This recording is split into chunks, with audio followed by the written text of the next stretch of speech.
আমার প্রশ্ন হলো ঢুকলো কেন, ঢুকাইলা কেন? তারাও বাইরে গেল, এখন ওনারা বাইর করে টানতেছে, একবার এদিকে যাইলে ভালো, একবার সেদিকে যাইলে ভালো। এগুলো আমাদের কমি ঘরানার লোকের অবস্থা। যারা ইসলামিক রাজনৈতিক নামে রাজনীতি করেন, যারা এক এক সময় এক এক পন্থা অবলম্বন করেন, বিভিন্ন রূপ ধরতে পারেন, তাদের জন্য এই কথাগুলো আজকে তুলে ধরলাম। একবার এদিকে দিলে ভালো, একবার আপনার পক্ষে থাকলে ভালো। যখন যেদিকে আপনারা থাকেন সেদিকে থাকলে ভালো। যারা বিচক্ষণ বিবেকবান তারা এমন কাজ করতে পারে না। আমি মনে করি আল্লামা মামুনুল সাহেব বিচক্ষণ বিবেকবান, এক মুখে 13 রং বেরঙের কথা তিনি বলতে পারবে না। ওই জন্য আমি কমি অঙ্গনের কমি ঘরানার ইসলামিক রাজনীতি যারাই করেন তাদের উদ্দেশ্য কথাগুলো বলছি। আপনারা কেন এত পঞ্চমুখী কথা বলতে পারেন? কীভাবে পারেন বলেন? আপনারা নিজেরা বিবেচনা করুন। যখন আমার সঙ্গে থাকবে তখন তিনি ভালো, যখন আমার সঙ্গে থাকবে না তিনি খারাপ। সে যত বড় আল্লাহ মাদুদ্দাহার হোক, তিনি তখন খারাপ হয়ে যান। বলেন জোটটা কেন হইল? এরপরে তিনি জোট থেকে বাইরে হচ্ছেন, এবার তিনি খারাপ হয়ে গেছে। 11 থেকে জোট থেকে বাইরে হবে না, ওই জন্য খারাপ হয়ে গেছে। এই মাঠ পর্যায়ের যে অবস্থানটা তৈরি হয়েছে, প্রাথমিকভাবে আমাদের কমি অঙ্গন যেভাবে মাঠ পর্যায়ের অবস্থা তৈরি করে দিয়েছে, এখন যদি মাঠটা যদি ছেড়ে দিয়ে আসা হয়, তাহলে মাঠটা কার নিয়ন্ত্রণে যাবে? এটা বুঝেন না? যারা ছোটোখাটো আপনারা আছেন সদস্য, শুধু পড়ালেখা নিয়ে ব্যস্ত, তারা বিভিন্ন লাইন চিন্তা করি, একটা কথা বলবেন, একটা পোস্ট দিবেন। আসসালামু আলাইকুম রহমতুল্লাহি ওয়া বারাকাতুহু। সম্মানিত প্রিয় দেশবাসী, আপনারা অবশ্যই দেখেছেন আল্লামা মামুনুল হক সাহেবকে নিয়ে শুধু ঠেলাঠেলি। ঘটনা কি? সমস্যা কি? কোন জায়গায় সমস্যা?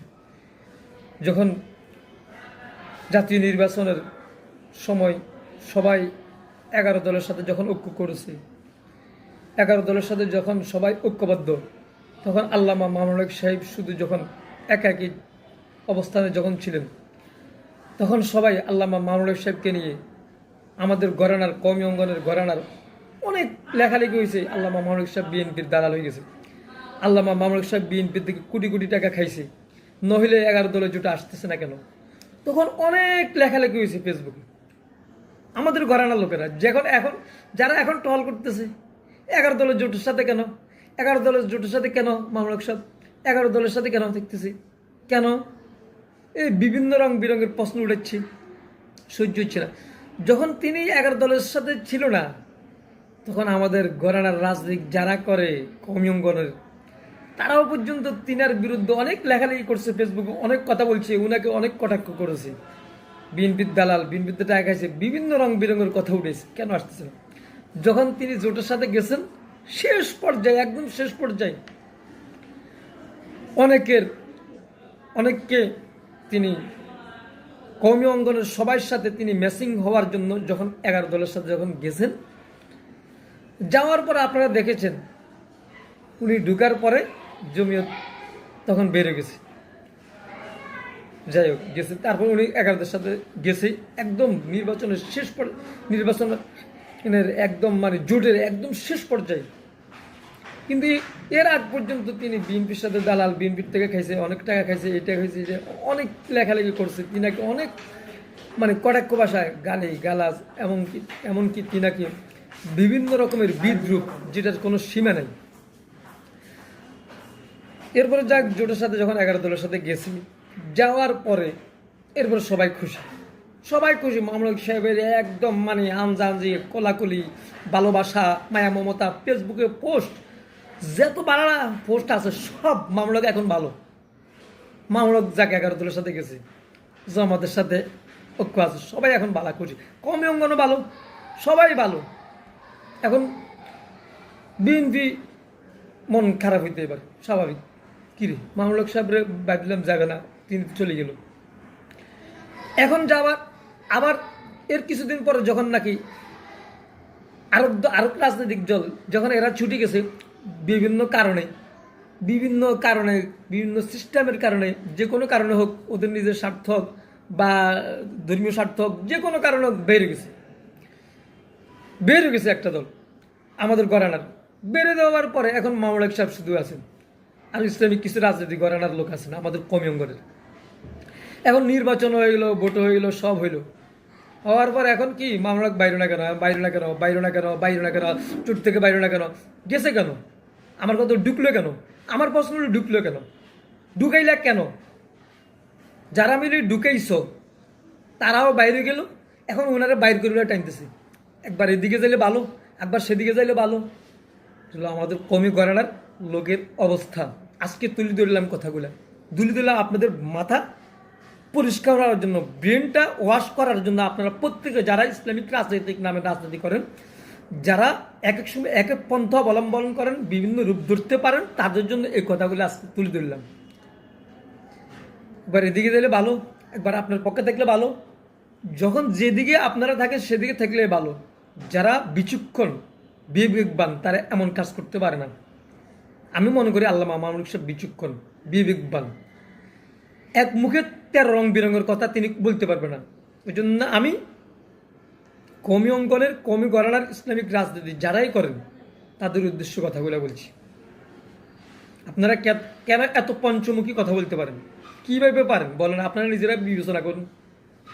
যখন আমার সঙ্গে থাকবে তখন তিনি ভালো, যখন আমার সঙ্গে থাকবে না তিনি খারাপ। সে যত বড় আল্লাহ মাদুদ্দাহার হোক, তিনি তখন খারাপ হয়ে যান। বলেন জোটটা কেন হইল? এরপরে তিনি জোট থেকে বাইরে হচ্ছেন, এবার তিনি খারাপ হয়ে গেছে। 11 থেকে জোট থেকে বাইরে হবে না, ওই জন্য খারাপ হয়ে গেছে। যাতে হয়েছে মাঠ পর্যায়ে যাতে একটা অবস্থা তৈরি হয়ে গেছে, এখন এখান থেকে এই কুমগুলা তো খাইতে হবে। এই মাঠ পর্যায়ের যে অবস্থানটা তৈরি হয়েছে, প্রাথমিকভাবে আমাদের কমি অঙ্গন যেভাবে মাঠ পর্যায়ের অবস্থা তৈরি করে দিয়েছে, এখন যদি মাঠটা যদি ছেড়ে দিয়ে আসা হয় তাহলে মাঠটা কার নিয়ন্ত্রণে যাবে? এটা বুঝেন না? যারা ছোটোখাটো আপনারা আছেন সদস্য, শুধু পড়ালেখা নিয়ে ব্যস্ত, তারা বিভিন্ন লাইন চিন্তা করি একটা কথা বলবেন, একটা পোস্ট দিবেন। যখন আপনার পক্ষে থাকবে এবার পোস্টটা ভালো হোক আর ভালো না হোক, এর বিপক্ষে লিখবেন। হইল বলে চিন্তা করবেন। যাই হোক, আমি মনে করি শুধু আমাদের কমি অঙ্গনের গড়ানা লোক দিয়ে দেশ পরিচালনা এটা এত সহজ না, এত সহজ না। আপনাকে সবার সাথে আপনাকে মিশতে হবে, সবার সাথে আপনাকে চলতে হবে।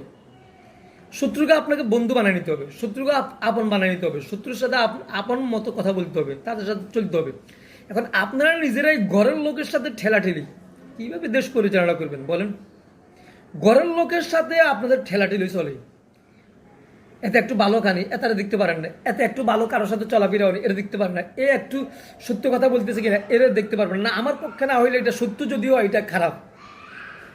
আমাদের মন মেজাজ আগে ঠিক করতে হবে, পরিবর্তন করতে হবে। অনেকে আমার পোস্ট দিই, বলে যে এই লোকটা কেমন, ওনারে চিনতে পারে না, আজকে আমার বুঝতে পারে নাই, আমারও অনেকে বুঝতে পারে না।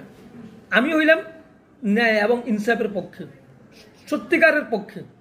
যেই সত্যের পক্ষে থাকবে আমি তার পক্ষে কথা বলি, যেই সলিডের পক্ষে থাকে আমি তার পক্ষেই কথা বলি, সে যেই হোক।